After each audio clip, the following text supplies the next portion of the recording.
Students, तो चलिए आज हम लोग शुरू करते हैं क्लास 10 की एक्सरसाइज 3.1 का क्वेश्चन नंबर 6, जो कि है given the linear equation 2x + 3y - 8 = 0, right another linear equation in two variables such that the geometrical representation of the pair so formed is first intersecting lines. तो इस question में हम लोग को क्या बोला गया है कि हम लोग को नीचे एक लीनियर इक्वेशन दे दिया गया है, जो कि यहाँ पर मेंशन्ड है। क्या है हमारा लीनियर इक्वेशन?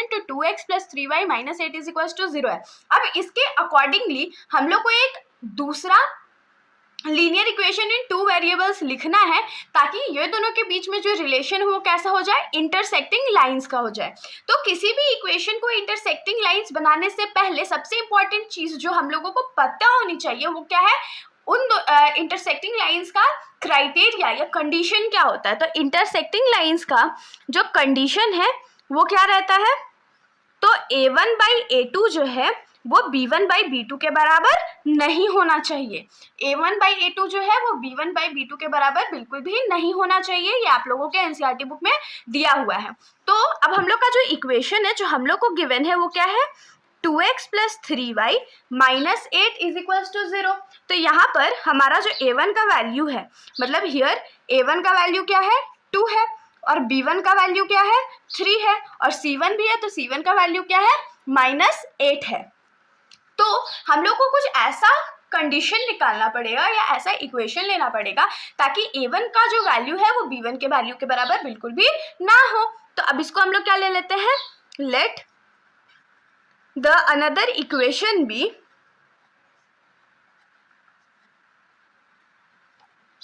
क्या ले ले, मान लीजिए यहाँ पर 2 है तो हम लोग इसके नीचे 3 ले लेते हैं, तो ये हो जाएगा 3x प्लस यहाँ 3 है तो उसके जगह हम लोग 2y ले लेते हैं, -8 की जगह हम लोग क्या ले लेते हैं, 6 ले लेते हैं, = 0।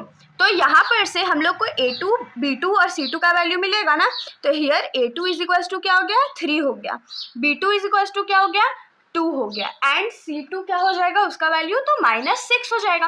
तो अब हम लोग क्या करते हैं, a1/a2 का वैल्यू निकालते हैं। तो a1/a2 का वैल्यू हमारा क्या हो जाएगा, 2/3, b1/b2 का वैल्यू क्या हो जाएगा, तो 3/2, और c1/c2 का वैल्यू क्या हो जाएगा, तो -8/6। तो देखिए a1/a2 b1/b2 के बराबर है क्या, नहीं है ना, क्योंकि ये 2/3 है, ये 3/2 है। तो अब हम लोग लिखेंगे since a1/a2 is not equal to b1/b2, therefore required equation is, तो required equation हमारा क्या हो जाएगा, 3x + 2y - 6 = 0। ये हमारा आंसर आ गया। अब हम लोग आ जाते हैं इस क्वेश्चन के सेकेंड पार्ट पर। तो इस क्वेश्चन के सेकेंड पार्ट में हम लोग को क्या बताना है, सेम इक्वेशन के लिए हम लोग को पैरेलल लाइन का एक इक्वेशन बताना है।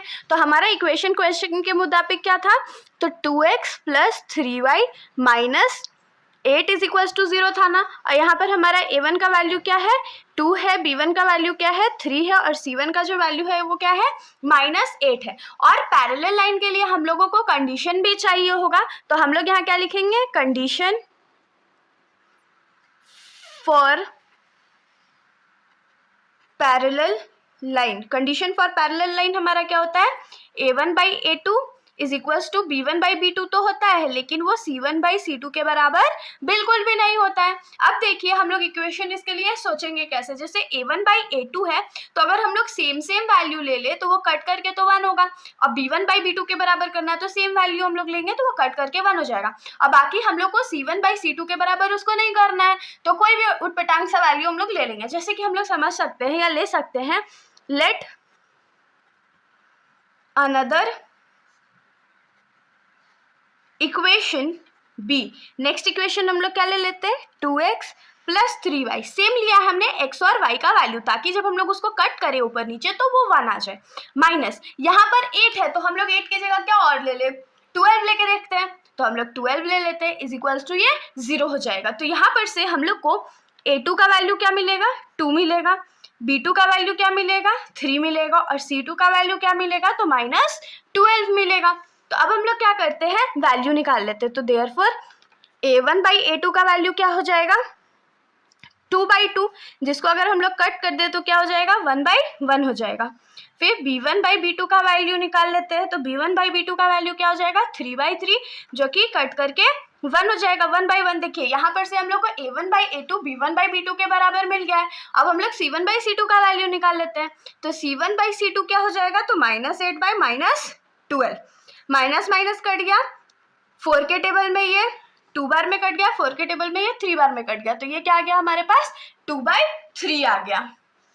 तो यहाँ से हम लोग क्या लिख सकते हैं कि since a1/a2 is equals to b1/b2, क्योंकि हमारा जो वैल्यू है ये दोनों का इक्वल था, लेकिन वो c1/c2 के बराबर नहीं है, देयरफॉर रिक्वायर्ड इक्वेशन इज